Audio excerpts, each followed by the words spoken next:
বন্ধুরা আজকে তোমাদেরকে দেখাবো মূলোর বড়ার রেসিপি। তো তার জন্য দেখো 3টে বড় বড় মূলো নিয়ে নিয়েছি, আর মূলোগুলো এইভাবে খোসা ছাড়িয়ে ভালো করে ধুয়ে নিলাম।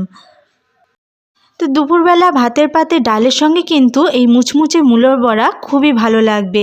তাছাড়াও ইভিনিং স্ন্যাক্সে চায়ের সঙ্গে কিন্তু এই বড়া জাস্ট জমে যাবে। তো ফার্স্টেই দেখো আলু ভাজার মতো ঝুড়ো ঝুড়ো করে আমি এই মূলোগুলো কুটে নিয়েছি।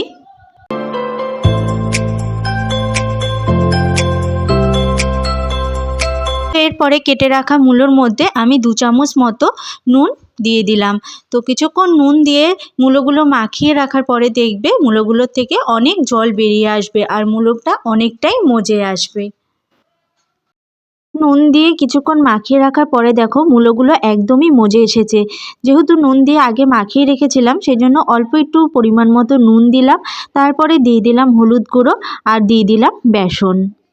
মূলোর বড়াগুলো আরও মুচমুচে হওয়ার জন্য আমি এর মধ্যে দিয়ে দিলাম চালের গুঁড়ো। তোমরা কেউ কেউ বাজার থেকেও চালের গুঁড়ো কিনে আনতে পারো কিংবা বাড়িতেও তৈরি করে নিতে পারো চালের গুঁড়ো। তারপরে দিয়ে দিলাম লঙ্কা কুচি। এইবার আমি ভালো করে মূলোটা এই সব কিছুর সাথে মাখিয়ে নেব।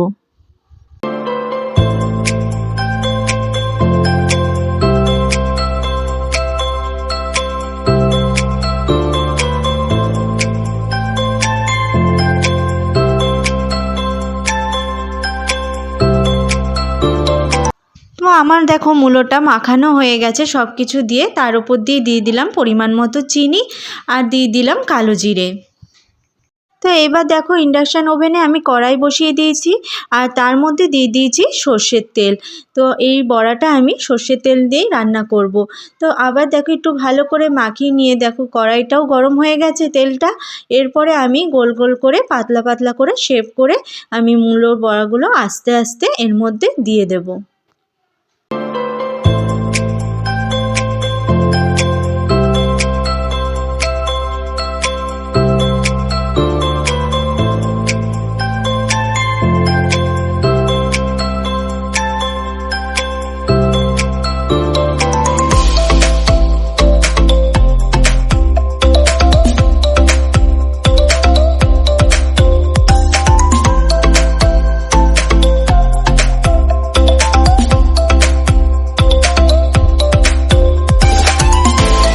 তো আমি লো ফ্লেমে দিয়ে মূলোর বড়াগুলো কিন্তু করব যাতে ভেতরটা কাঁচা থেকে না যায়।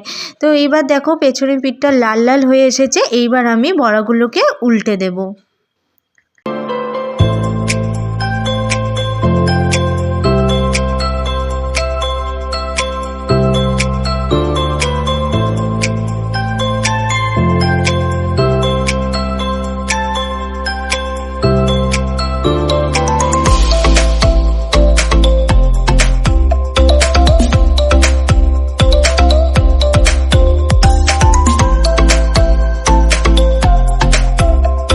আমার মূলোর বড়াগুলো দেখো দুপিটেই লাল লাল করে মুচমুচে করে ভাজা হয়ে গেছে।